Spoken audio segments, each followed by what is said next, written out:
friends, and welcome to the Right Away After Party. I am Nic. And I'm Cath. And if you like what you hear and you like what you see, please share this episode with others and go back and watch other episodes and like and subscribe to our channel because we absolutely love what we do. We love to share it with you. And we'd love to hear some comments too. Please. Thanks. Do it. All right. So today we're talking about what were we talking about, Cath? What are we talking about? We're talking about something that, well, for me was a brand new concept. And I'm going to be very honest. We learned about it when we were interviewing a fascinating author, and she was talking about candy bar scenes. Candy bar scenes. Yeah. Mm-hmm. We can call it the sweet treat scene. We can call it the sweet tooth scene, whatever you want to call it. But Yeah. it was such a great idea. So the concept of it is that you are in a writer's slump. You know, we have thoughts about writer's block. So we're in a writer's slump. You're being, to what's the word I'm looking for? You're not wanting to get to your novel. You're being like You're avoiding. You're avoiding. You're procrastinating. You're having these, maybe resentment to your novel. Who knows? But whatever, your quote unquote writer's block is, she has this brilliant idea of writing the scene that you would absolutely love. Put your character in a scene that you just love to write. And I'm fascinated to know what do you love to write about, Cath? What would your favorite scene be if you had to put your two characters or a character in a scene? What would it be? Yeah, I remember when I was writing book one that I couldn't wait to get my character out alone into the desert, away from the palace, away from the royalty, all that heaviness of what was hanging over him and the expectations. I wanted him to get out there because I knew when he got out there, that was going to be the moment that we were going to really meet him as a person, but also in a really pressure cooker situation. And the same thing happened to me as I wrote book two. So we're running away from the storm that's coming and the plague, and they have to go underground into caves. And the minute I started writing, I knew I couldn't wait to get him to a certain level in the caves again. So it's really tense. So I guess I like the not it's not the climax, it's the really high adventure. The stakes are high, the Mm. energy's high, that sort of thing. That's Yeah. what about you? I think for me, I mean, you're saying that you like it because it's high adventure and I high think so. stakes, and I personally, my favorite scenes are the more quiet, mute scenes, like where the character is alone, like you said, but like in a more like like more reflective state. Like I love when my character's in a reflective state. I love to get into their heads and and having kind of like they're having these like conversations with themselves, over maybe they're doing the dishes, doing something mundane, packing a suitcase. I don't know, something that it doesn't going to take me a lot to write the action of what's happening, but I can really focus on what the actual emotion of the scene is. And those are my favorite. Like my least favorite, let's talk about the least favorite.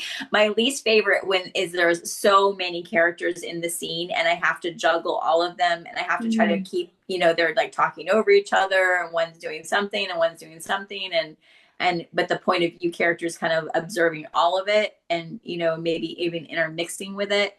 And I kind of equate that to that kitchen scene when your character's in the kitchen and there's like all the chaos happening around him. And like I'm actually very reluctant to those scenes. They're like my least favorite. Like I'm always worried that I'm missing something, that the continuity isn't gonna be there, that it's like I don't know. I don't know.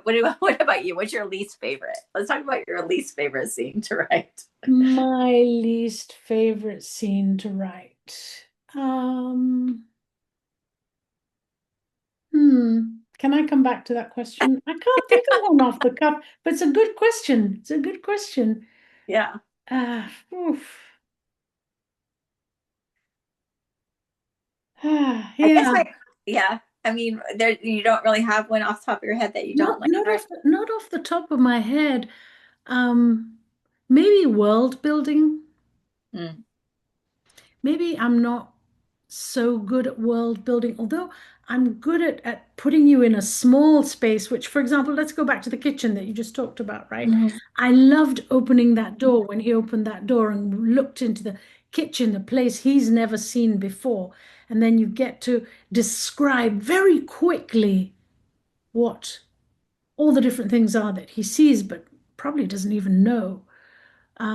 But actually, the whole world, I can see it in my head, and sometimes I find it hard to describe because I can do Graham Greene, like go off and blah blah blah blah blah blah blah. I was That's interesting. That's interesting because thinking about it now, like looking back at the fantasy that I wrote, like it was hard to write the world in the scope because it's such a vast place, yes, and it was hard to like get that scope in like in and I think that's why I picked the escalator and like how she has to jump on and jump off the escalator and like mm, and there's a scene where she's looking up and seeing how high it goes, you know, and it kind of just it seems like it's endless, this, you know, mm, steel staircase that moves. And I did that on purpose because I wanted to just show the gravity and like and the enormity of the actual place, you know. And this is just one level of 13 too, like so that was like it was hard. It was difficult to try to like figure out how I was going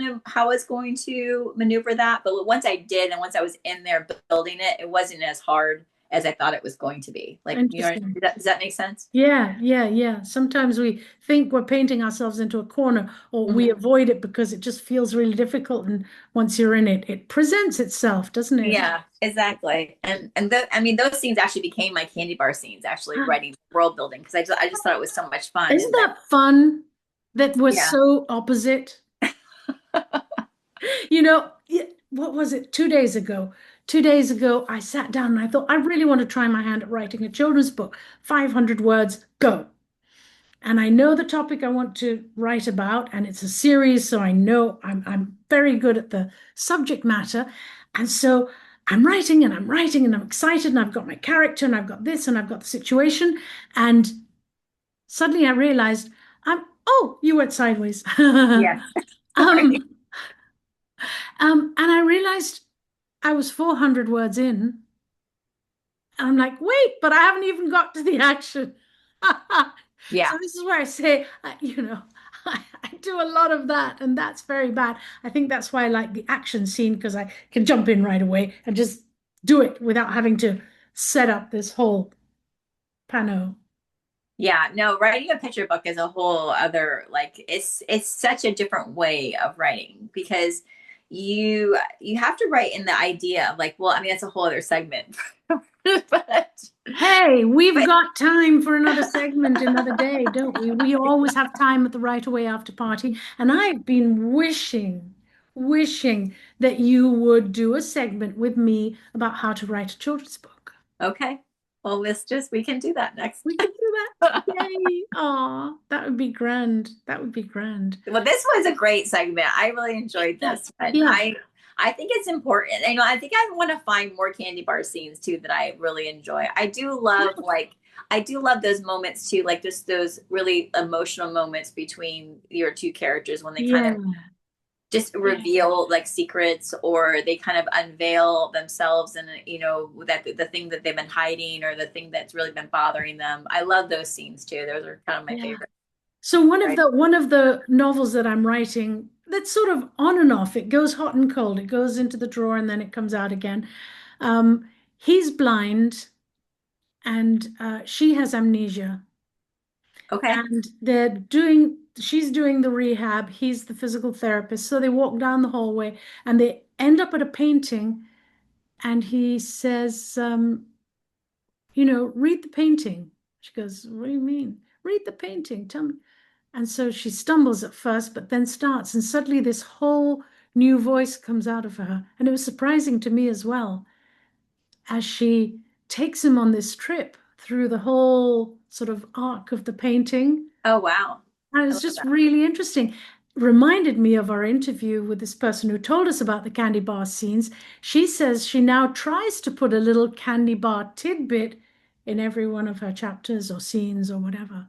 Yeah, something that she That's looks what forward to to. do. That's Yes. that's really good advice. Really good I advice. think it was brilliant advice. Yeah, I love that. Brilliant. Oof. Candy bar scenes. Mm-mm-mm. A little less calories than actual candy bars, but Yeah, that's true. That's true. Hey, my chocolate is kicking in. all right, writer friends. Well, this has been a pleasure. Cath, thank you so much for talking to me about writing the sweet tooth scene or the candy bar scene or the, I don't know, whatever gummy bear scene, whatever you want, whatever you want to call it. It's Somebody might basically, call it a meat and potatoes. That yeah, would be whatever, their whatever your go-to. favorite, whatever it is that you love to write, like, just go ahead and write it when you're not feeling like writing. So, hi, writer friends.